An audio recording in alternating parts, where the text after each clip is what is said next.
ജയിലിൽ കിടക്കുന്ന രാഹുലിന് പുറത്തെത്തിയതിനേക്കാൾ ജനപിന്തുണ ലഭിക്കുന്നുവെന്ന് മുന്നിൽ കണ്ട് ഒടുക്കം തോറ്റോടിയ CPM-ന് പുറത്തിറങ്ങിയ രാഹുൽ മാങ്കൂട്ടത്തിൽ നൽകുന്നത് നല്ല ചുട്ട മറുപടികളാണ്. പിണറായി സർക്കാർ പ്രതികാരം തീർക്കാൻ ജയിലിലടച്ച യൂത്ത് കോൺഗ്രസ് സംസ്ഥാന അധ്യക്ഷൻ രാഹുൽ മാങ്കൂട്ടത്തിൽ ഇന്നലെയാണ് ജയിൽ മോചിതനായത്.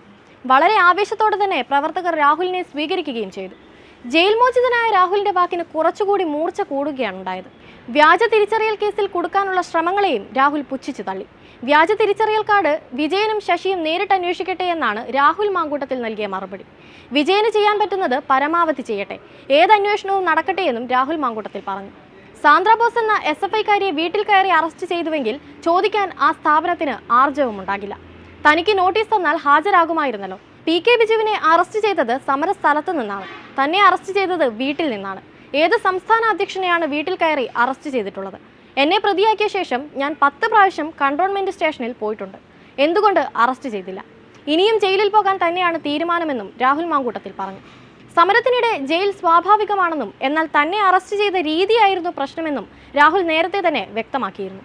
കൊടും കുറ്റവാളിയെ പോലെയാണ് പോലീസ് വീട്ടിൽ വന്ന് തന്നെ അറസ്റ്റ് ചെയ്തത്. അറസ്റ്റ് ചെയ്ത രീതിയിലായിരുന്നു പ്രശ്നമെന്ന് പറഞ്ഞ രാഹുൽ തിരിച്ചു കിട്ടുന്നത് പിണറായിയും സ്വീകരിക്കണമെന്നും മുഖ്യമന്ത്രിയെ അസ്വസ്ഥനാക്കുന്ന സമരവുമായി മുന്നോട്ട് തന്നെ പോകുമെന്നും വ്യക്തമാക്കി. കൂടാതെ മെഡിക്കൽ രേഖ വ്യാജമാണെന്ന ആരോപണം തെളിയിക്കാൻ CPM സംസ്ഥാന സെക്രട്ടറി MV ഗോവിന്ദനെ താൻ വെല്ലുവിളിക്കുകയാണ്. രേഖ വ്യാജമെന്ന് തെളിയിച്ചാൽ മാപ്പ് പറയാം, അല്ലെങ്കിൽ MV ഗോവിന്ദൻ മാപ്പ് പറയുമോ? തിരുവനന്തപുരം ജനറൽ ആശുപത്രിയിലെ പരിശോധനയ്ക്കിടെ RMOയുടെ സാന്നിധ്യമുണ്ടായിരുന്നു. കോടതി വിശദമായ പരിശോധന നിർദ്ദേശിച്ചിട്ടും തന്റെ BP മാത്രമാണ് നോക്കിയത്. രക്തസമ്മർദ്ദം 160 ഉണ്ടായിട്ടും മെഡിക്കൽ റിപ്പോർട്ടിൽ ഫിറ്റ് എന്നാണ് രേഖപ്പെടുത്തിയതെന്നും രാഹുൽ മാങ്കൂട്ടത്തിൽ പറഞ്ഞു. 10 വർഷം ജയിലിൽ കിടന്നാലും സംസ്ഥാന സർക്കാരിനെതിരായ സമരത്തിൽ നിന്നും പിന്നോട്ടില്ലെന്നും അദ്ദേഹം വ്യക്തമാക്കി. കറുത്ത തുണി കൊണ്ട് ജനാധിപത്യ സമരം നടത്തിയവരാണ് യൂത്ത് കോൺഗ്രസുകാർ. അതിന്റെ പേരിൽ പോലീസ് കള്ളക്കേസെടുത്തു.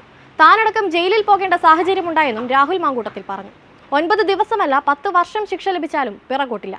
ശരിക്കു പറഞ്ഞാൽ ജയിലിലേക്ക് പോയതിനേക്കാൾ ശക്തനായ ഒരു നേതാവായാണ് രാഹുൽ മാങ്കൂട്ടത്തിൽ 9 ദിവസത്തിന് ശേഷം പുറത്തിറങ്ങിയത് എന്ന് വേണം കരുതാൻ. അതിന് CPM-നോട് നന്ദിയുമുണ്ട്, ഭാവിയിലേക്ക് നല്ലൊരു നേതാവിനെ കേരളത്തിന് തന്നതിന്.